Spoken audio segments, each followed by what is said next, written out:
nosso Pode Sim. Eu sou o Carlos Luiz. Oi, pessoal, sou o Daniel, tudo bem? Oi, gente, eu sou a Priscila, tudo bem? Vamos falar hoje de um tema muito interessante. A nossa pergunta é: qual a missão de Jesus de Nazaré no mundo? O que é que Jesus veio fazer neste planeta? Daniel, o que é que você acha? Bom, assim, ele na verdade veio fazer muitas coisas, mas a principal foi implantar a religião do amor. Que antes disso, Deus era visto como um ser punitivo, vingativo, era a lei do olho por olho, dente por dente. Já depois de Jesus, marcou o início do homem começar a ter mais essa ideia do Deus amoroso, Deus Pai. Acho que foi isso. Priscila? Bem, ele veio mostrar pra gente, eu acho que ele veio servir de exemplo, no caso, né? Então ele veio mostrar como é o nível de que uma pessoa pode chegar a amar como ele amou e também a querer se espelhar nele. E ele mostrava, tipo assim, que ele falou mais ou menos assim, né? Que ninguém vai ao Pai senão por mim. Então, nos exemplos dele, então veio seguir pra gente como um norte, tipo assim, se eu quiser me aproximar do Pai, né, do Deus, do Criador, eu preciso agir como ele agiu, mais ou menos. Tudo bem que a gente vai conseguir agora, já que a gente está na Terra, as pouquinhas a gente vai melhorando, né? Mas, enfim, é aquele exemplo, é aquilo ali que a gente tem que seguir, aqueles costumes que ele tinha, né? Mais ou menos isso. Bem, então temos duas opiniões diferentes e vou colocar uma terceira opinião, né? Jesus não veio nos salvar, porque você falou, né? O Daniel falou do amor, de uma religião baseada no amor, você falou do exemplo do que a gente devia imitar, mas normalmente a gente ouve as pessoas dizendo: não, Jesus veio salvar o mundo. Veio ou não veio, salvou ou não salvou?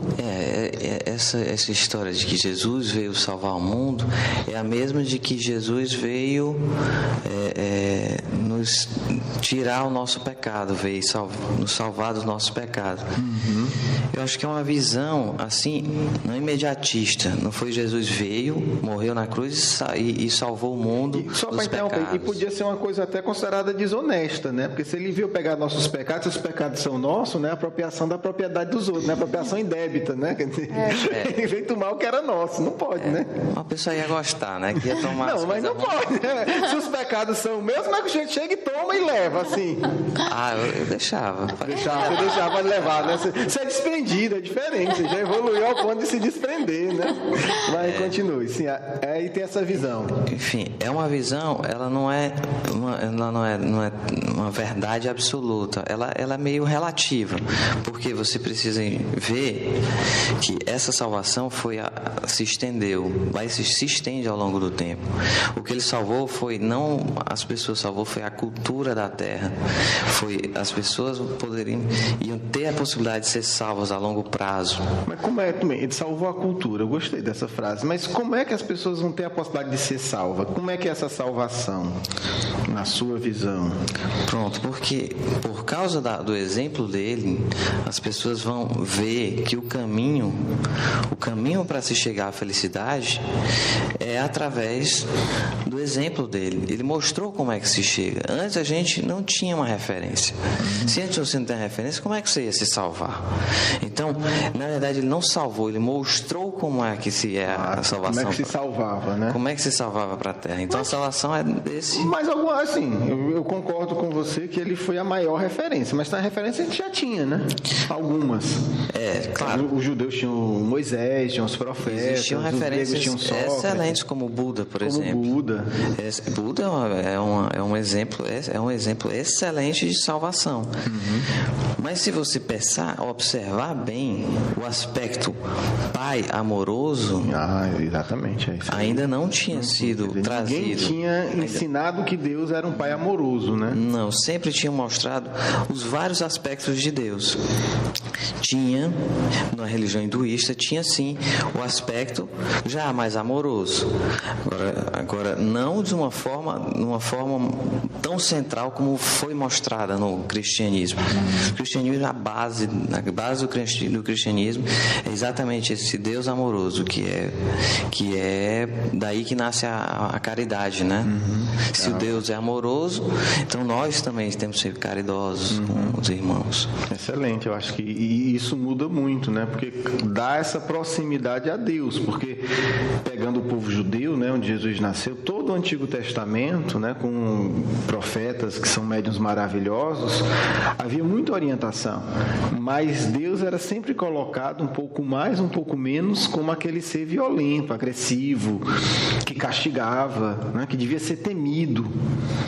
E quando Jesus realmente, né, traz isso esse novo para a gente, nessa compreensão nova do ser criador do universo, que tem amor, realmente eu acho que muda tudo, porque se o ser mais poderoso, né, o criador, o ser que tudo manda e tudo dirige é amor, o amor passa a ser um sentimento muito valioso, porque até a época de Jesus, né, e ainda sobrou um pouco dessa cultura hoje, dizer, o amor era coisa de gente fraca, né? O sentimento era coisa de gente inferior.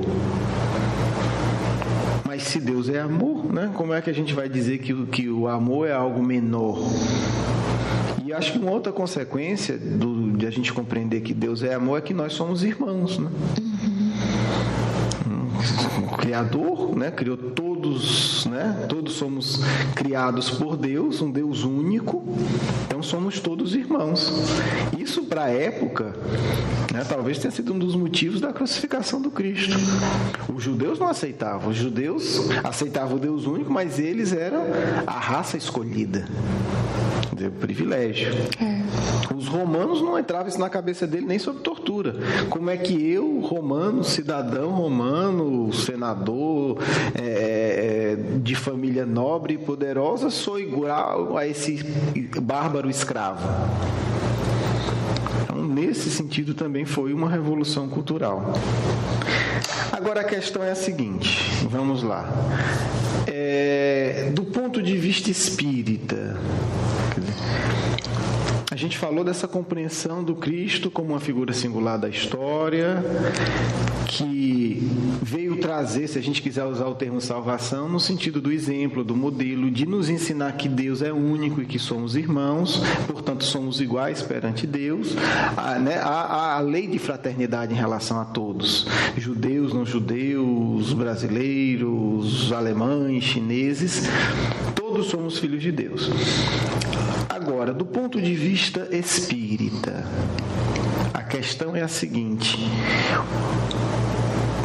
qual é o maior modelo? Seria o Cristo, Jesus? Seria Buda? Seria Sócrates? Quer dizer, o que é que vai diferenciar? Por que o modelo espírita é Jesus e não é, por exemplo, Buda? O modelo máximo. Por que o modelo espírita máximo é Jesus e não é Sócrates? Alguém arrisca uma opinião? Alguém arrisca uma opinião? Talvez, não sei muito bem, mas porque Jesus, ele desde sempre, desde criança até o fim, ele sempre demonstrou nas suas atitudes o amor que ele tinha.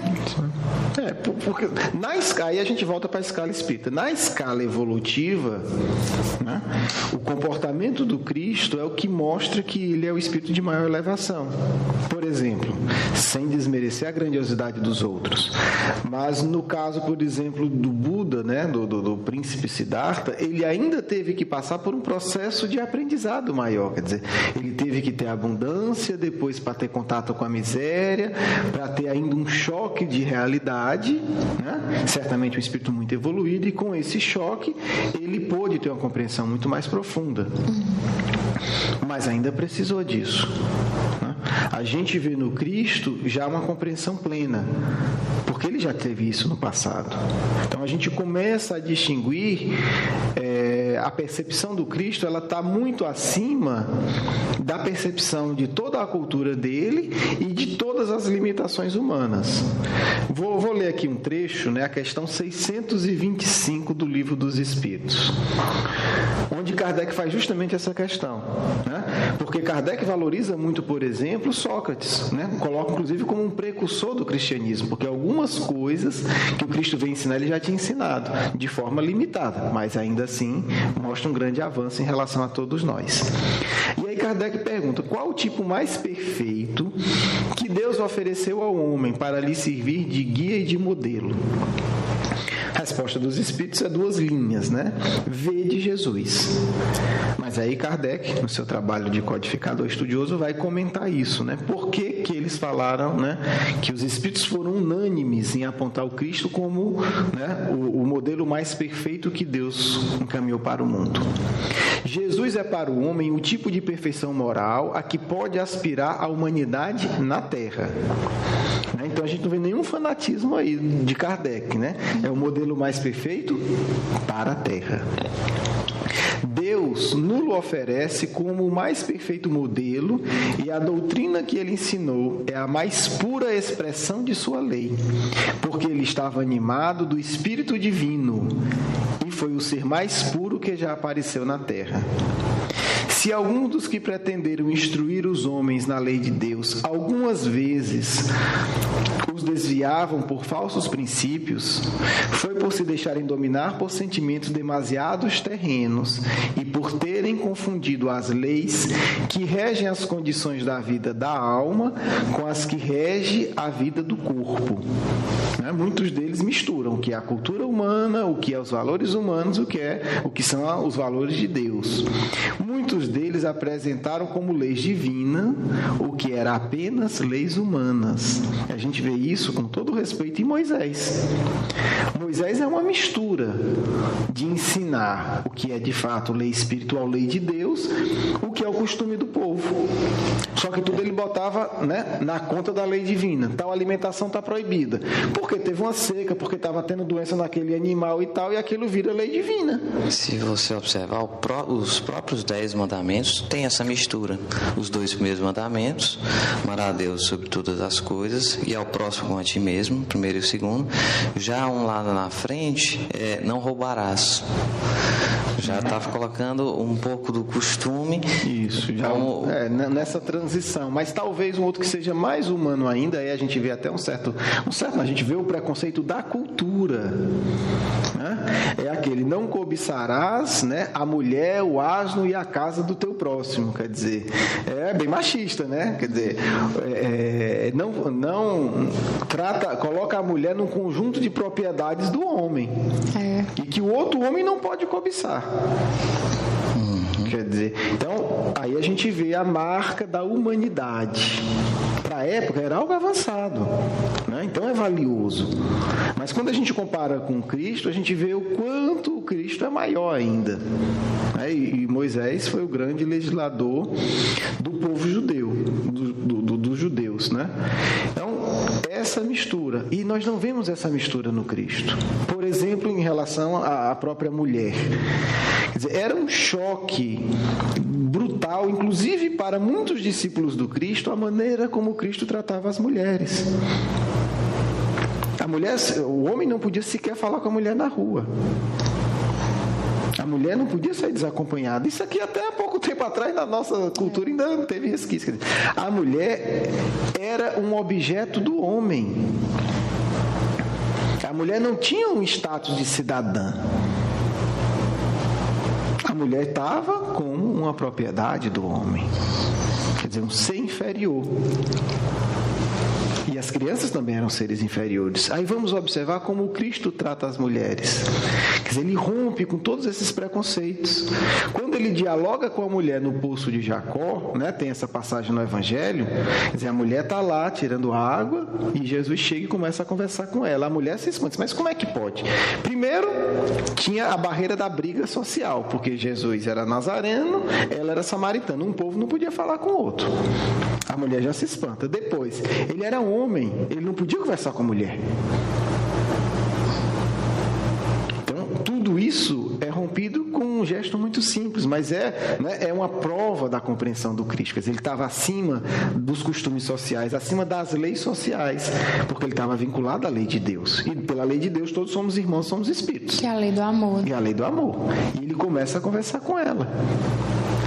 Os apóstolos que tinham ido comprar comida na cidade voltam e ficam espantados. Os apóstolos ficam: que história é essa? O mestre conversando com essa mulher aí?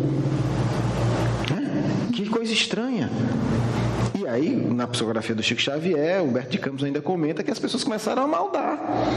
Ele está querendo alguma coisa com essa mulher. Isso aí tem alguma coisa estranha, tem algum interesse aí estranho. E o Cristo está acima de tudo isso. Em relação às crianças, a mesma coisa. O Cristo chega, vai o menino fazer festa com ele, energia boa, todo mundo vai atrás. Quer que os apóstolos façam uma barreira, isola. Não, nosso mestre. Perder tempo com criança? Nenhum sábio do templo ia perder tempo com criança, porque era perder tempo mesmo na visão da época. E o Cristo dá um carão nos apóstolos. Deixai que as crianças venham a mim e não as impeçais. Quer dizer, como quem diz, não te mete, deixa eles livres, eu quero que eles se aproximem de mim.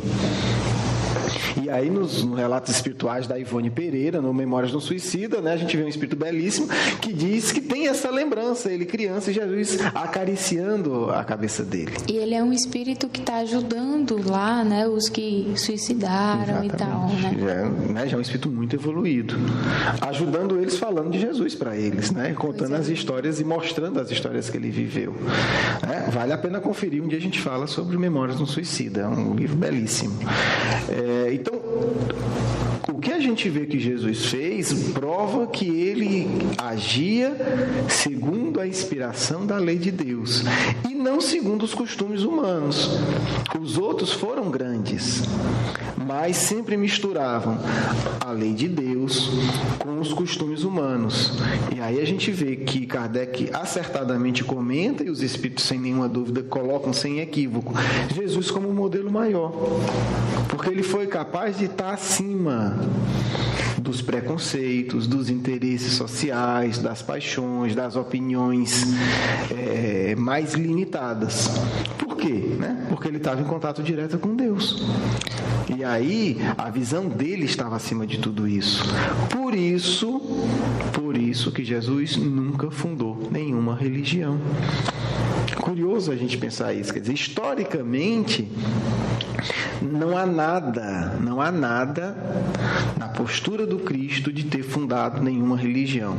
Claro, cada um que é da religião A, B e C diz que o Cristo fundou a dele, Então, é muito... Se eu sou da religião X, eu vou dizer, não, Jesus fundou, foi a minha religião, está lá na Bíblia. O outro vai dizer assim, não, Jesus fundou, foi a minha igreja. Mas se a gente olhar o Novo Testamento, não há lá nenhuma religião oficial fundada pelo Cristo. Não há nada. O que ele ensina, como o Daniel colocou, é a lei de amor. E isso é o que também distingue ele dos outros. Ele ensinou um caminho. E ele mesmo disse, eu sou o caminho, a verdade e a vida. O caminho para ir ao Pai. Sobre essa superioridade de Jesus, a gente pode encontrar na Gênesis, no livro de Allan Kardec, da Gênesis, no capítulo 15, o item 52, que fala da tentação de Jesus. E olha o que ele diz sobre a tentação de Jesus, aquela tentação do diabo no deserto. Jesus, assim, primeiro item 52, Jesus transportado pelo diabo sobre o ápice do templo, depois de uma montanha e tentado por ele, é uma dessas palavras que lhe eram familiares e que a credulidade pública transformou em fatos materiais. Ele explica, Jesus não foi arrebatado, mas queria fazer os homens compreenderem que a humanidade está sujeita a falir e que deve estar sempre em guarda contra as más inspirações, as quais a sua natureza fraca leva a ceder. Aí fala, a tentação de Jesus, portanto, é uma figura e precisaria ser cego para tomá-la ao pé da letra. Como querias que o Messias, o Verbo de Deus encarnado, estivesse submetido por um tempo tão curto que fosse às sugestões do demônio? E como diz o Evangelho de Lucas, o demônio o deixou por um tempo. Pois é, porque a gente, os próprios Espíritos falam, da superioridade de Jesus, então nem essa tentação que eles dizem existiu, era só um... É um símbolo, né? Até porque, quer dizer, você vai tentar Jesus como? Se ele é um espírito que está vinculado... O que é que você vai prometer... Porque você tenta alguém quando você promete uma coisa que interessa, né? Você diz, você faz isso aqui que você ganha isso, né? Você, né, faz um ato de corrupção e eu lhe dou tantos R$1.000. Aí a pessoa diz, não, com esses R$1.000 eu vou fazer não sei o quê, então a pessoa fica tentada, né? A tentação é sempre no sentido de que você vai receber uma recompensa em prazer. Ora, um espírito puro, né? O governador espiritual do planeta, né? Que está aqui e está vinculado a Deus, vai ser tentado com o quê? Vão prometer a ele o quê? Qual é a promessa? O que é que vão lhe dar acima de Deus? O Criador do universo. Então, a própria lógica da tentação perde o sentido. Porque a tentação eu vou lhe dar algo a mais. Eu vou lhe dar o que você gosta. Eu vou lhe satisfazer. Mas para que poderia existir uma satisfação maior do que estar ligada a Deus, o Criador do universo, que é amor? Quer dizer, poderia você prometer algo na terra para quem foi instituído por Deus como governador responsável por tudo? Então, essa mostra que não faz sentido. Mas é algo simbólico que Jesus deixa, né, que na verdade que fica no Novo Testamento, que serve para a gente refletir sobre isso, né? E aí a gente depois, talvez no outro programa, a gente fale um pouco sobre o Novo Testamento, né? Porque aí a gente vai ver a diferença de evolução de Jesus para os apóstolos, porque alguns apóstolos ainda misturaram, olha como é curioso, o espírito que não é puro, né? Embora sejam espíritos nobres, misturaram os ensinos do Cristo muitas vezes com os costumes da época, com as lendas da época, com os fatos, né, lendários. E aí a gente precisa estudar, Kardec faz esse estudo do Novo Testamento na Gênese para mostrar o que de fato foi realidade, que aconteceu em termos de fenômeno mediúnico, porque se pode acontecer hoje, imagine com Cristo, né? E aquilo que foi lenda, porque o Novo Testamento não é um livro de histórias. E ali a gente vai encontrar fatos reais, a gente vai encontrar histórias que Jesus inventou para educar o povo, né? Ele criou uma história para educar o povo, que são as parábolas, e a imaginação de quem escreveu. A gente tem, né, como dizem os espíritos, tem que saber estudar, tem que saber meditar e avaliar cada coisa. E não está na crença ingênua, né, que foi Deus que escreveu. Não foi. Deus orienta o Cristo. O Cristo nos ensinou. E nós, humanidade, preservamos mais ou menos o que ele ensinou. Agora, eu acho interessante, Carlos, eu acho que a gente deveria frisar uma parte, apesar de realmente Jesus não ter sido tentado assim pelo diabo, né? Mas quando fala diabo, na verdade a gente tem uma figura de um ser só, que é mal para sempre, que Deus criou um mal para sempre, porque quis criar uma pessoa mal para sempre, né? E aí, assim, eu acho interessante, eu acho que é bom a gente falar sobre isso um pouquinho, nem que seja um pouquinho. O que é que você entende, assim, sobre porque aí tem outra confusão, né? A própria palavra demônio sofreu muita modificação, porque se a gente pegar a origem da palavra demônio, ela significa simplesmente espírito. E alguns significam bons espíritos. Por quê? Porque o Sócrates, ele fala que ele tinha um daimon, um demônio que orientou a vida dele toda. Quer dizer, então não podia ser um espírito ruim, né? Orientou um dos maiores sábios da história do mundo. E ele fala, e isso é interessante porque isso é documento histórico. Uma vez discutindo na faculdade isso, o pessoal disse, não, mas é a tradução. Eu digo, não, vamos pegar qualquer tradução que você quiser. Pegamos a considerada melhor em português. E ele fala, eu acho que para não chocar, às vezes o tradutor coloca daimon, que na verdade é demônio. Alguns botam demônio mesmo.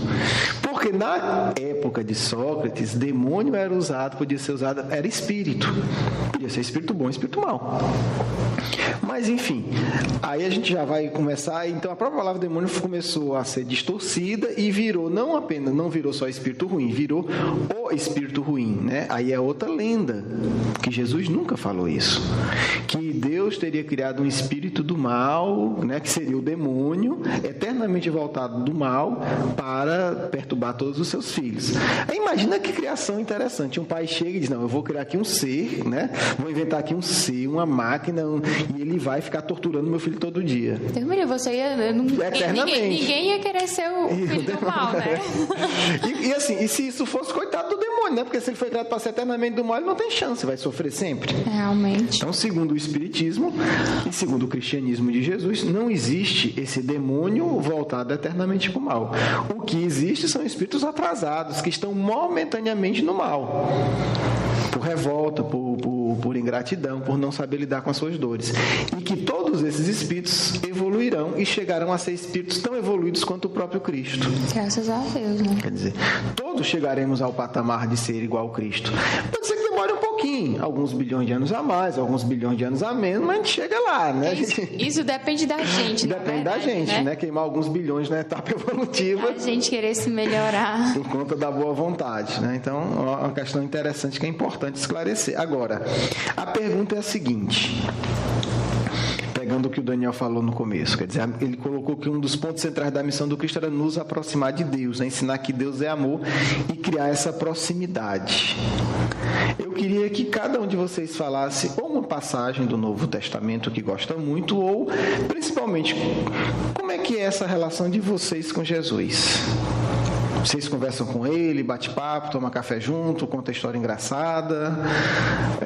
Como é que é essa relação nossa com Cristo, a relação pessoal com Jesus? De admiração. A minha é de admiração. Eu acho muito... É um exemplo muito... perfeito, de muito humano. Ele é luz e é humano ao mesmo tempo. É um exemplo que encanta. Assim, quando a gente lê sobre as histórias sobre ele, que está na Bíblia, as histórias de alguns livros espíritas que falam passagens que você não conhecia, você cada vez vê mais a grandeza de que era esse espírito, simples e grande. Ele podia fazer milagres, mas ainda assim se deixou ser crucificado. É realmente impressionante. Então é de admiração a minha. Priscila. Bem, assim, eu gosto, apesar de não fazer muito, né? Mas eu gosto muito de imaginar eu abraçando Jesus, né? Que na verdade é ele me abraçando, né? E a gente sentado assim em algum canto conversando, sorrindo, isso me faz muito bem. Não, eu não faço isso direto, porque aos poucos a gente vai criando tipo aquele afastamento, achando que Jesus é milhões de vezes melhor que a gente não merece nem pensar uma coisa boa dessa, né? Quem seria a gente para Jesus estar ali abraçando? Até imaginar a gente se priva disso, né? A gente não se acha merecedor. Mas assim, eu gosto muito de abraçar, eu fico imaginando como seria abraçando Jesus, assim, eu gosto muito de pensar nisso. Pra tu. Pois é, agora tem que pensar, a pergunta é mais fácil, né? Não, eu acho que eu tive duas fases. Eu acho que eu tive uma fase de distanciamento, meio inconsciente, mas de não pensar em Jesus como um ser humano, como uma figura histórica, como um amigo, como um personagem histórico. E aí eu acho que muitas vezes a gente absorve isso e desenvolve essa ideia de que ele é muito importante, né? Eu sou muito pequeno, ele é muito puro, eu sou muito impuro.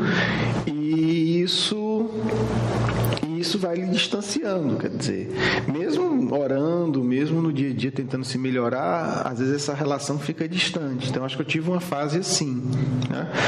De falar muito dos assuntos, mas não falar de Jesus. Meio que você vai fugindo, né? Tipo, eu tenho vergonha, né? Eu não quero falar, pensar nele porque eu vou ficar com vergonha. Acho que eu tive uma fase. Vergonha de quê, assim? Vergonha da relação da minha pequenez e da grandeza dele, né? É como se fosse alguém que você conhece, mas falando bem, né, terra a terra. Vocês têm a mesma, sei lá, e aí o sujeito é muito rico e você é mendigo. E aí você diz, não, eu não quero passar em frente à casa do fulano, da mansão dele, que vai que ele tá saindo e olha pra mim e vai dizer, mas Carlos Luiz, eu aqui no meu carrão milionário, tô aí, né, pedindo esmola. Eu acho que um pouco isso, essa sensação. Talvez por isso eu tenha me apaixonado muito pela história que Jesus conta do filho pródigo, né, que eu acho que trabalha muito todas essas questões. E acho que meditando sobre isso e refletindo e em diálogo com os amigos espirituais, eu fui me aproximando, né?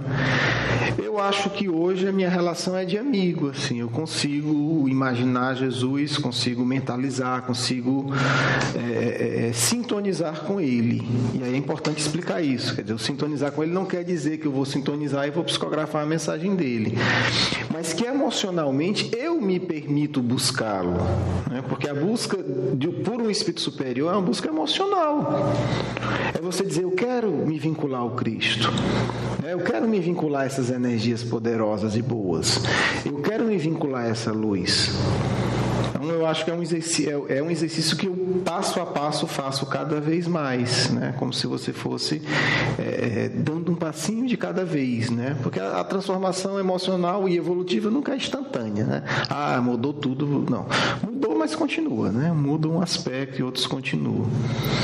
Então eu acho que essa reflexão na parábola do filho pródigo, eu vou contar rapidinho, né? Essa história, vou tentar resumir, que eu acho que ensina muito e é muito bonito, porque eu acho que ela resume essa mensagem toda do Cristo para todos nós, né? Onde é que o pessoal encontra essa partezinha aí? No Novo Testamento, né? Temos lá parábola do filho pródigo. Eu não vou saber dizer onde está no Novo Testamento. Eu vou ver se eu pego aqui. Mas eu vou contar a história, quem quiser procurar no Novo Testamento encontra, e nos livros do nosso amigo Caiba Schutel, ele comenta essa parábola muito bem, né? O livro Parábolas e Ensino de Jesus, que tem a parábola, ele vai explicando os significados da parábola. Aconselho procurar, dá para encontrar com certa facilidade. Mas a história é uma história que Jesus cria para nos falar de Deus e nos falar do amor de Deus e do perdão de Deus. A história, resumidamente, um pai rico, dono de uma grande fazenda, tem 2 filhos, e um dos filhos diz que quer ir embora, quer deixar a casa do pai. Então chega para o pai, fala isso, pede a sua parte da herança e vai embora, se afasta do pai e da família, vai para lugares distantes. E ali, né, rico, boa vida, livre, né, se sentindo, né, certamente o dono do mundo, como todo mundo que tem algum dinheirinho, ele começa a ter uma vida de farra, né? O Evangelho usa a palavra dissoluta. Uma vida de farra, de bebida, de mulheres, de jogo, de farra. Só que aí, né, como sempre acontece, o dinheiro acaba. E ele começa, né, fica sozinho, de farra, certamente deve ter rolado uma boa depressão, e as contas chegando e ele está liso. Não tem mais o que fazer, acabou o dinheiro. Para completar, vem uma grande seca na região, e aí uma situação de miséria dele se soma à situação de miséria da cidade que ele está, do povo que ele está. E ele procura trabalhar e nada e não consegue. Consegue um emprego de cuidar de porcos para comer a comida dos porcos. Caramba. E aí ele fica nessa situação terrível. Até que um dia ele se lembra que tem um pai e diz, meu Deus, na fazenda do meu pai, mesmo os empregados dele vivem muito melhor do que eu estou vivendo aqui. Já sei o que eu vou fazer, eu vou voltar e vou pedir para o meu pai perdão e vou pedir que ele me empregue. Eu quero ser funcionário da fazenda dele, porque o pior funcionário dele vive muito melhor do que eu. O pior, que eu digo, o que menos recebe, o menos gratificado, recebe muito melhor do que eu. Meu pai sempre foi um bom patrão. Eu vou pedir para ser empregado do meu pai. Eu não posso pedir mais nada porque a minha parte eu já gastei. E aí ele faz a viagem de volta. E quando ele está chegando, um funcionário reconhece ele de longe e aí vai avisar o pai. O pai bota a melhor roupa, sai da fazenda e vai receber ele na estrada. E o abraça e o beija e acolhe ele de novo e dá uma grande festa. Como filho, não como assim, como né? Filho, ele recebe publicamente assim, como filho, né? Veste o filho dele com a melhor roupa, se veste com a melhor roupa, que era um símbolo, né, de acolhimento, acolhe o filho e dá uma grande festa. Quando quando ele está dando a grande festa, o irmão dele não fica do lado de fora da casa. Não participa. O pai manda chamar. E ele não vai. E o pai vai ter com eles: filho, vamos comemorar, o seu irmão voltou. E ele diz: eu sempre estive aqui e você nunca fez, né? Nunca matou um cabrito por mim. E com ele você manda matar o animal mais gordo, né? O novilho. E o pai diz: mas meu filho, você sempre teve tudo aqui. O seu irmão estava perdido, né? E agora ele retorna. Nessa história, a gente vê muitos ensinos que quem lê lá o livro do Caibá Schutel, Parábolas do Ensino de Jesus, vai aprofundar. Eu vou destacar poucas coisas, né? Porque é um símbolo, é uma história criada. Quem é o pai? O pai é Deus, que está ali com seus filhos na abundância. O filho resolve se afastar da casa do pai. Somos nós, quando nós nos afastamos da lei de Deus, da proteção divina, e vamos ter uma vida contrária à lei de Deus. Uma vida contrária à lei de Deus sempre nos leva ao sofrimento, que é o caso dele, né? E ele estava comendo o que? A comida dos porcos, quer dizer, o símbolo, né? Um símbolo apenas das paixões inferiores, quer dizer, ele foi se alimentar do que tinha de mais inferior no mundo, né? Do pior alimento, né? Do alimento que sobrava dos porcos, quer dizer, o resto do resto. Ele optou por esse alimento, mas ele se arrepende. E aí é bonito, porque o arrependimento dele não é: me arrependi, não. Ele tem que voltar, ele está longe. Que eu acredito que seja o nosso caminho espiritual hoje. Quer dizer, a gente está longe da casa do Pai, mas a gente está caminhando para se integrar com Deus de novo. Que é a integração com Deus. Só que na cultura judaica o que o pai fez era inconcebível, porque o que o pai tinha que fazer era não ter recebido o filho. O pai, além de receber, ele sai e vai receber ele na praça pública. Aquilo na cultura judaica era como se o pai estivesse se humilhando, porque ele foi humilhado pelo filho. Então, o certo, o que a cultura social dizia era: nem recebe, nem como empregado, ele me abandonou. Mas o pai vai para a praça pública receber o filho na frente de todos, como quem diz: eu quero que vocês saibam que ele é meu filho. Independente de qualquer coisa. Ele errou, a cultura está dizendo isso e tal, mas é meu filho, eu vou acolher ele na frente de todo mundo, né? E é o grande símbolo do acolhimento de Deus. Do amor. Né? O amor de Deus, quer dizer, Deus acolhe. Ele não condenou, ele não deu sermão, ele não humilhou na frente de todo mundo. Quer dizer, porque o sujeito já estava ali, o sujeito queria só ser empregado. Estava comendo o resto de comida de porco. Quer dizer, qualquer coisa ele aceitava. Ele não tinha mais o que pedir. Mas o Pai generoso o acolhe na melhor situação e dá um banquete. Bota a melhor roupa, veste ele com a melhor roupa, manda matar o melhor animal. E comemora, quer dizer, olha o que o Cristo está dizendo: Deus quer isso de todos vocês. Deus não vai punir vocês. Deus é esse Pai. Ele quer acolher vocês. Vocês só tem que fazer o caminho de volta. E o caminho eu estou ensinando. Está aqui a sinalização. Vai lá que Deus acolhe vocês. E um outro símbolo interessante que me fez pensar muito quando eu li essa explicação do Caibá Schutel. Quem é o outro filho? Né? É o símbolo dos religiosos arrogantes. São aqueles que estão aparentemente sempre certos, mas estão com o coração vazio. No fundo, ainda um espírito egoísta. O outro estava salvo, aquele ainda não. Porque o outro errou, mas abriu o coração. Ele foi honesto, ele buscou. Se arrependeu e retornou. O outro era o certinho. Nunca errou do ponto de vista social, mas foi o que mais errou. Que não acolheu o próprio irmão. Não tinha amor no coração. Né? Não tinha amor. Ele estava fazendo tudo que era certo para receber recompensa. Ele não agia por amor, ele agia por cálculo. É o símbolo da falsa religião. Um homem santo, entre aspas, mas que não tem amor. Faz tudo certo, mas não ama ninguém. Não abre mão por nada. Né? Não sofre pelos outros. Já estava possivelmente com medo. Né? Mas será que ele vai querer a outra parte da minha herança? Quer dizer, é o cálculo, era o interesse egoísta. Esse ainda vai precisar de mais tempo para poder chegar a Deus. E aí a gente entende uma frase que Jesus diz sobre os religiosos. Ele diz: as prostitutas entrarão primeiro no reino do céu do que vocês. É a mesma coisa do filho pródigo. Aquele que erra, mas se arrepende sinceramente, chega mais rápido a Deus do que aquele que é aparentemente certo, mas que nunca amou de verdade, né? Porque ele tem uma máscara de ilusão na frente dele. Essa história aí, né, comentada pelo Caibá, e as comunicações que a gente tem dos amigos espirituais me ajudam a entender isso, né? Dizer, poxa, ele quer, Deus quer, o Cristo quer, né? Ele quer nos planificar, ele quer que a gente absorva as energias deles. Basta que a gente abra o nosso coração. Não precisa ser santo, isso é bonito na parábola. Quer dizer, o filho não chegou e se santificou e depois entrou dentro de casa, porque a casa é o símbolo do Espírito e o símbolo da morada de Deus. Não precisou de nada disso, né? Ele não precisou fazer, não. Ele se arrependeu com ritual e se submeter e fazer oferenda nos templos, como era na época.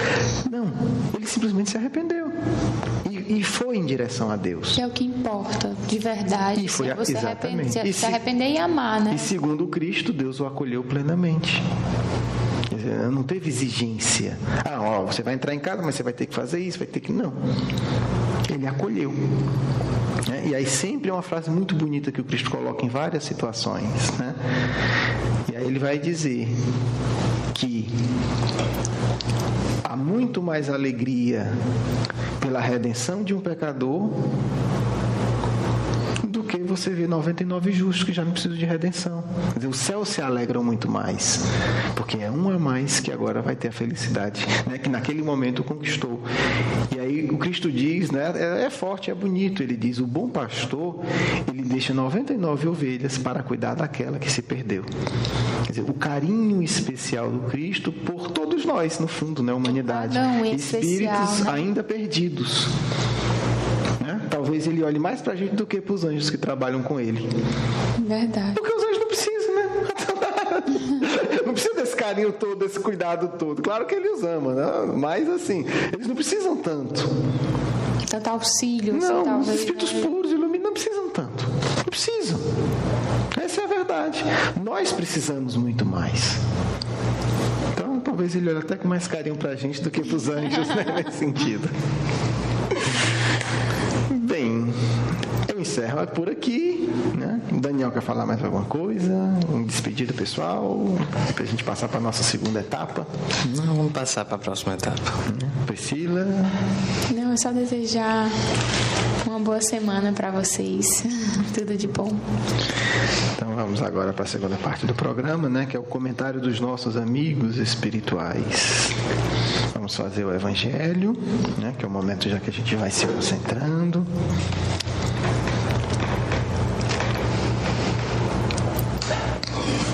A fé e a caridade.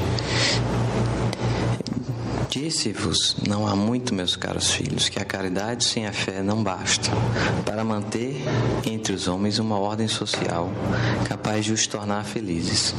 Pudera ter dito que a caridade é impossível sem a fé. Na verdade, impulsos generosos se vos depararão, mesmo entre os que nenhuma religião tem. Porém, essa caridade austera, que só com a abnegação se pratica, com um constante sacrifício de todo interesse egoístico, somente a fé poderá inspirá-la, porquanto só ela dá se possa carregar com coragem a perseverança a cruz da vida terrena. Sim, meus filhos, é inútil que o homem, ávido de gozos, procure iludir-se sobre o seu destino nesse mundo, pretendendo ser-lhe lícito ocupar-se unicamente com a sua felicidade. Sem dúvida, Deus nos criou para sermos felizes na eternidade. Entretanto, a vida terrestre tem que servir exclusivamente ao aperfeiçoamento moral, que mais facilmente se adquire com o auxílio dos órgãos físico e do mundo material. Sem levar em conta as vicissitudes ordinárias da vida, a diversidade dos gostos, dos pendores, das necessidades, esse também um meio de vos aperfeiçoardes, exercitando-vos na caridade. Com efeito, só a poder de concessões e sacrifícios mútuos podeis conservar a harmonia entre elementos pensamentos tão diversos. Essa é a mensagem do Evangelho, capítulo 11, do título A Fé e a Caridade. Vamos agora elevar nossos pensamentos, a gente se preparar. Priscila vai fazer uma prece para a gente.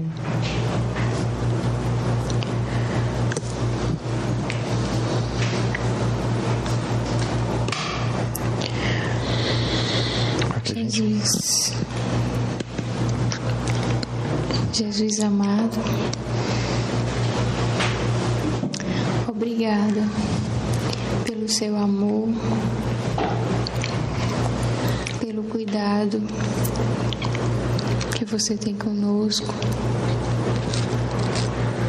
por tudo, pela nossa vida, por tudo. Assim seja.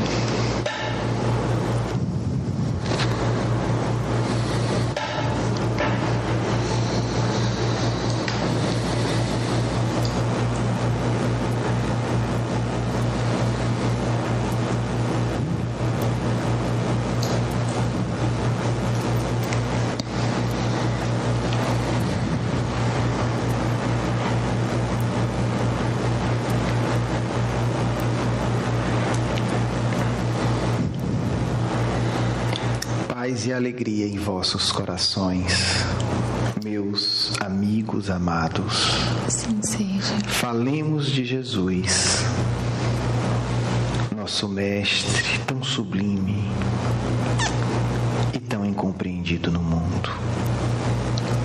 Veio o Cristo trazer sua mensagem de paz para todos os corações que desejam vincular-se ao mais alto, que desejam caminhar em direção a Deus, que é a fonte eterna, indestrutível do amor, da paz e da verdadeira felicidade.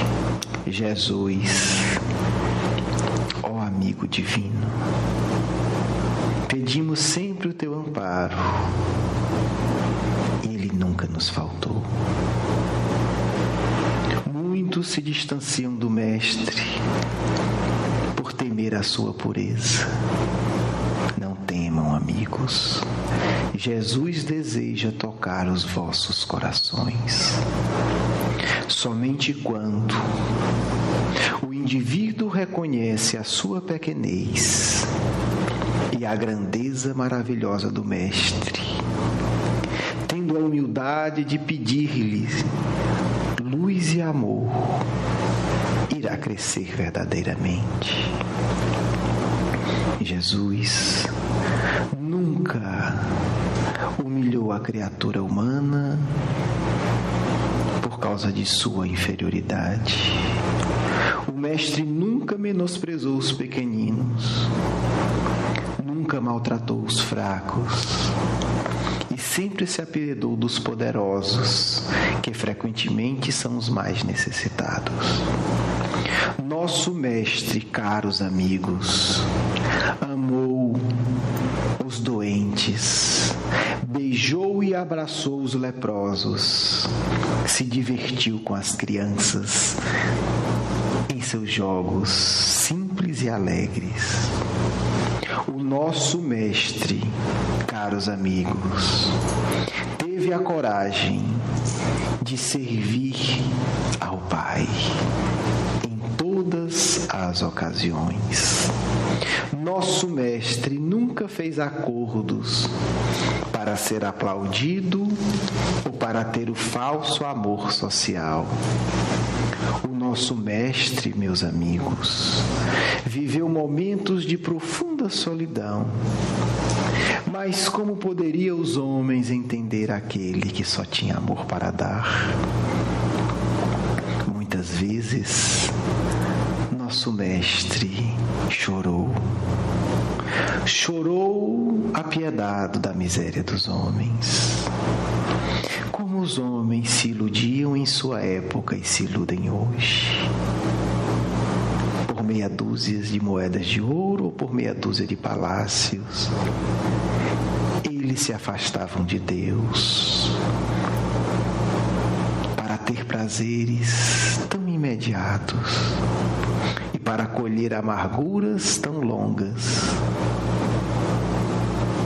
O mestre chorava, porque o seu coração ansiou e anseia ainda hoje de ver que todos nós tendo alcançado a paz. Mas nosso mestre, acima de tudo, sorria. O mestre sorria ao ver a natureza se renovando. O mestre sorria ao ver as crianças brincando em seus jogos fraternos. O mestre sorria quando uma alma de boa vontade pedia-lhe ajuda e orientação. Porque uma só foi a fonte de alegria de nosso mestre neste mundo. A alegria de nos ver melhor. A alegria de ver que pouco a pouco nós compreendemos a lei de Deus. A alegria de entender que no futuro todos nós seremos muito felizes. Neste momento, peço que cada um de vocês, a todos os amigos e amigas que me ouvem, elevem seu pensamento e abram seus corações e permitam que a mão do Cristo possa tocá-los. Porque, meus irmãos e irmãs, a mão do nosso mestre tocou feridas fedorentas e as curou. A mão de nosso mestre ergueu pedras pesadíssimas para socorrer alguém. As mãos de nosso mestre eram calejadas, porque se seu rosto transmitia o reflexo de Deus, as mãos de nosso mestre refletiam a rudeza do mundo que estava, porque ele nunca parou de trabalhar. Aquelas mãos que no final da existência estavam pregadas na cruz eram mãos de quem socorreu os mais sofredores. Eram mãos capazes de reerguer os caídos e de abater os orgulhosos e iludidos, para que eles também pudessem encontrar o Pai. Aquelas mãos crucificadas foram também as mãos de uma criança tenra, que alisava o rosto dos marginais que encontrava no caminho e os fazia chorar, porque aquelas mãos são mãos poderosas e sábias, capazes de extrair de qualquer coração a ternura, o amor e a coragem. Permitam, amigos, que essas mãos que ainda existem, numa forma ainda mais sublime, penetrarem em vossos corações. Porque nosso Mestre prometeu que a todos aqueles que buscassem a Ele, Ele os converteria e os curaria de todas as doenças interiores. Tenhamos a convicção de que nosso Mestre trabalha hoje por cada um de nós. E um dia, Ele, quando lançar um olhar compassivo para os nossos corações, e se os vê-lo, o senti-lo aberto, não duvideis, Ele irá tocá-lo com as suas mãos e nos irá curar eternamente de todas as chagas milenares que trazemos. Jesus, quando os nossos corações souberem o poder e o amor que Tu tem por cada um de nós, nós estaremos curados de todos os nossos vícios. Mestre sublime, se uma vez abrirmos a nossa alma ao Teu amor, nunca mais teremos a sede inferior, a sede do que é inferior. Mestre divino, Tu vieste ter conosco no mundo, e agora sabemos, Senhor, é a nossa vez de caminhar, e devemos de coração aberto e ter contigo em Teu reino, porque Tu nos prometestes que o Teu reino também é nosso, e que Tu foi antes preparar a morada do amor para nos acolher. Irmãos, abramos os nossos corações para Jesus de Nazaré, e nada nos distanciará do amor de Deus. Muita paz no vosso amigo e irmão em Cristo, que também muito vos ama e que estará perto de todos aqueles que desejarem maior proximidade com Cristo.